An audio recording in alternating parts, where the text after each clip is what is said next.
Estamos aqui mais uma vez com mais um episódio da série O Amor é um Bom Guia.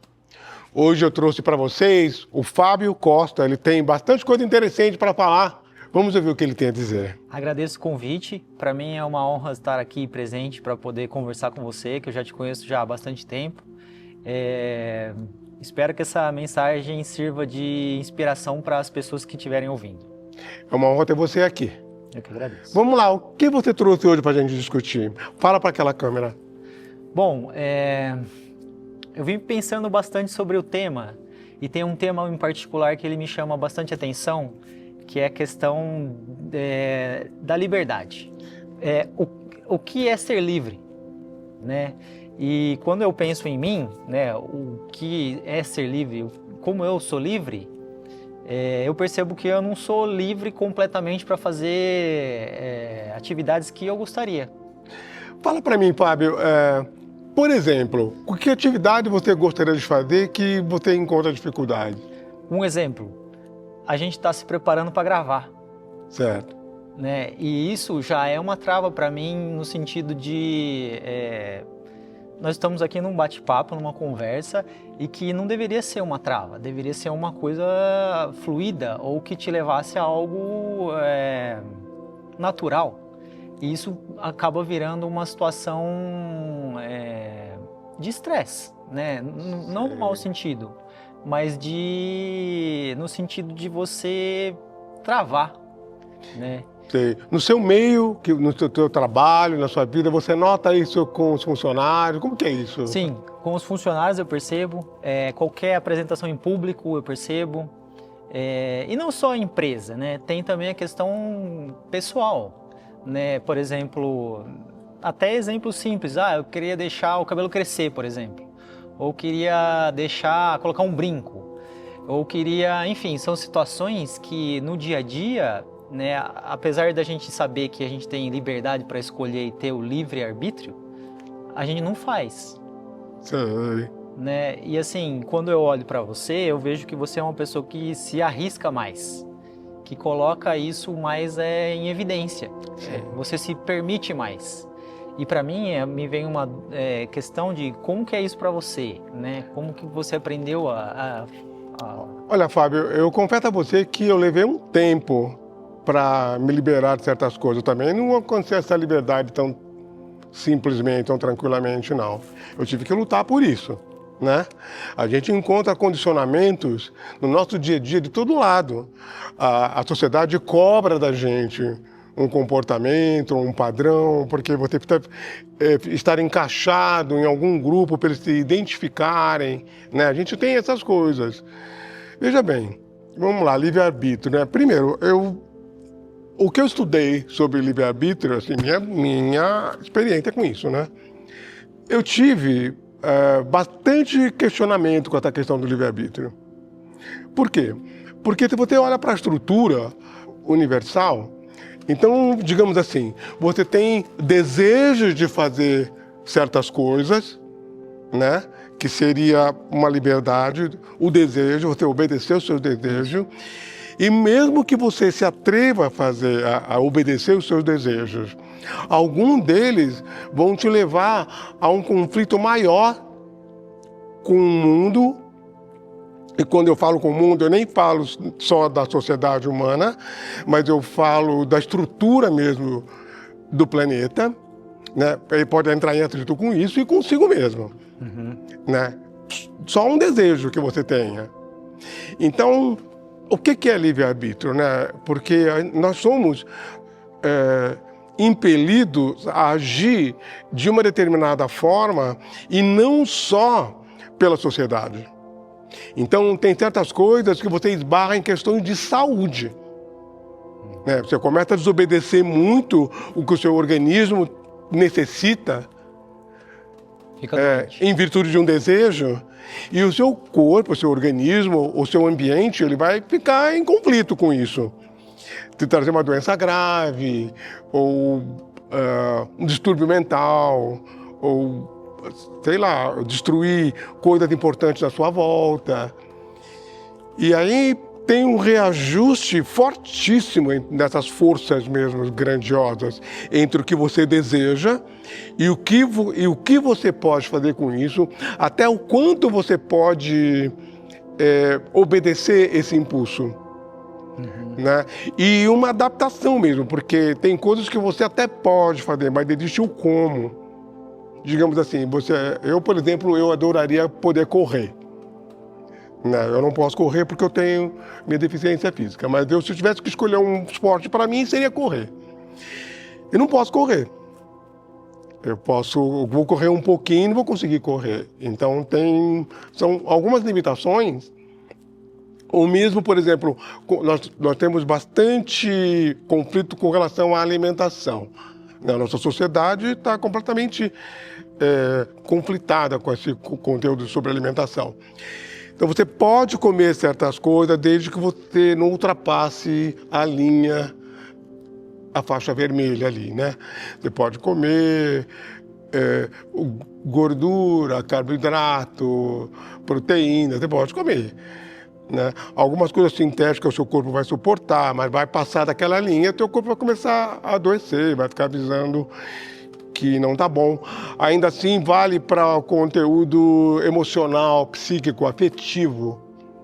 Né? Você pode manifestar um afeto de uma determinada forma e você pode até se exceder um pouco, mas passou da linha vermelha de novo, vão começar a acontecer distúrbios que vão te levar a um desequilíbrio com o seu ambiente e com o seu corpo e com o seu universo interno também. Então, o que é liberdade aí? Eu sinto assim, que existe a humanidade, ela segue uma linha, a criação como um todo, uma linha evolutiva que exige um determinado ponto de comportamento e de disciplina para atingir um determinado grau de evolução. Eu sinto no meu coração que é isso. Nós temos esse conflito. E aí, todo o ambiente, veja bem, nós não estamos falando só daquilo que você pode encadear, estamos falando de eventos também. Entendeu? Então, por exemplo, quando você vê essas coisas grandiosas que andam acontecendo em alguns lugares do planeta, né?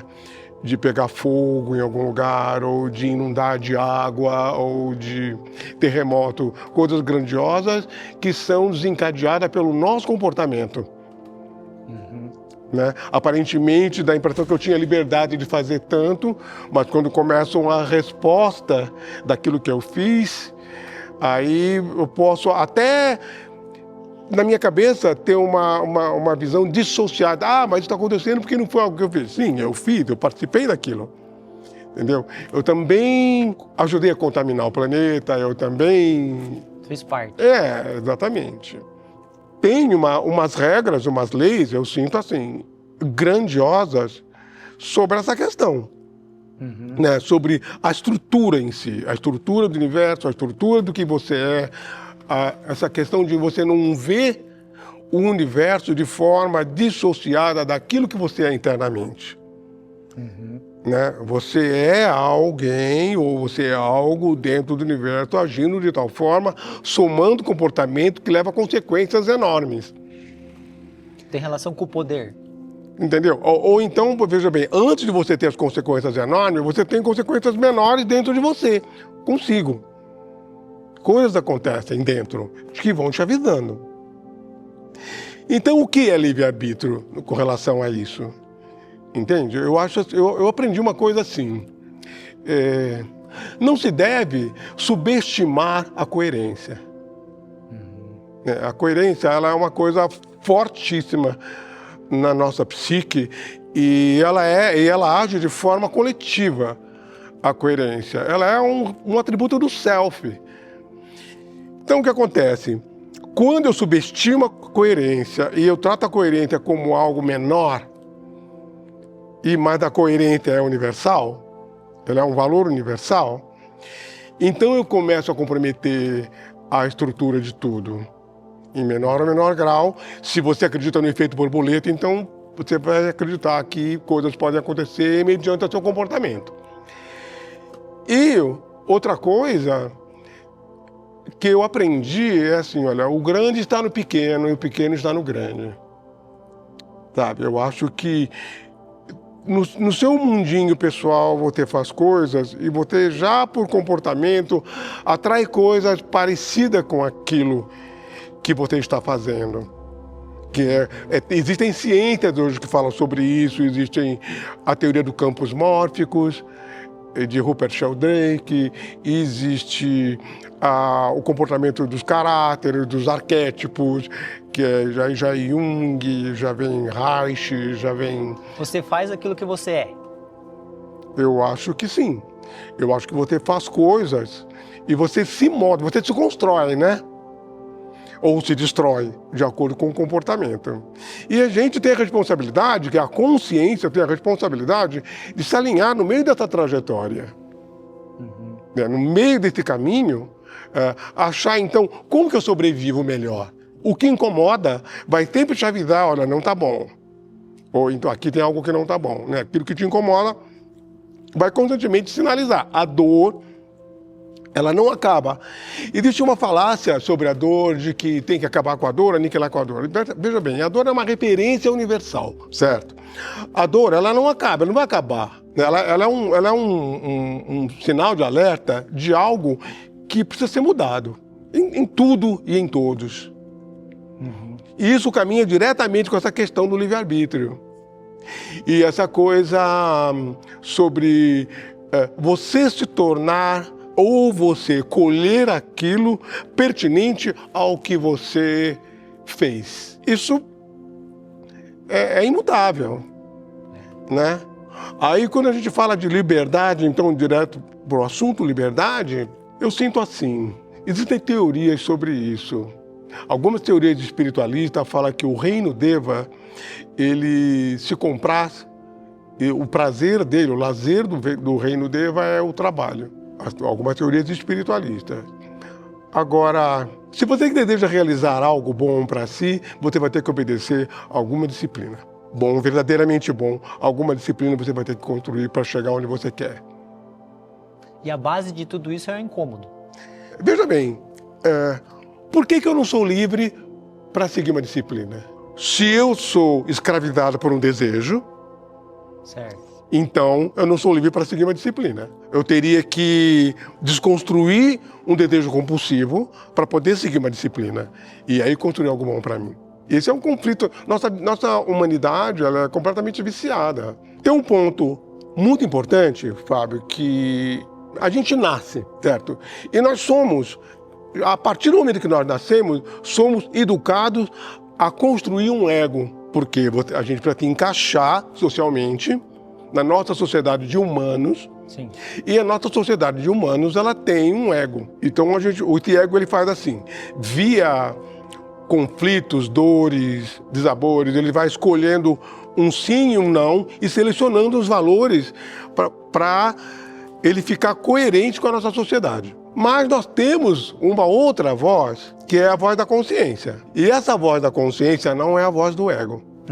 É a voz do self. É do self, é a voz da essência. Ou seja, se você olhar no ponto de vista maior, você consegue perceber que esse sofá é Tiffany e eu também. Esse valor, esse ponto de concórdia que a gente tem sobre muitas coisas do universo, todo mundo tem igual. Que é uma consciência que percebe as coisas de uma determinada forma e se confirma através do consenso e constrói uma realidade para conviver, para a gente conviver. Isso é um consenso entre nós. E esse consenso, muitas vezes, ele é contornado, amparado pela consciência, que não é o ego, é uma outra coisa.